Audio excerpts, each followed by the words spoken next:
నెర్లిమర్లకు వస్తానే 2021 జ్ఞాపకం వస్తుంది. నాకు జ్ఞాపకం ఉందా తమ్ముళ్ళు? మీ అందరికీ అడుగుతున్నా, రామతీర్థం రాముడి తల నరికేసిన సందర్భం. నేను ఆ రోజు ఇక్కడికి వచ్చానా లేదా అని అడుగుతున్నా.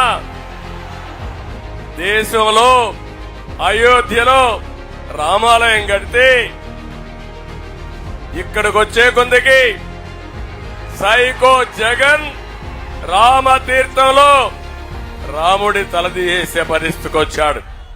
నేను అడుగుతున్నా, మిమ్మల్ని మీరు క్షమిస్తారా అని అడుగుతున్నా, ఉపేక్షిస్తారా అని అడుగుతున్నా, వదిలిపెడతారా అని అడుగుతున్నా, చిత్తుగా ఓడిస్తారా లేదా అని మిమ్మల్ని అడుగుతున్నా.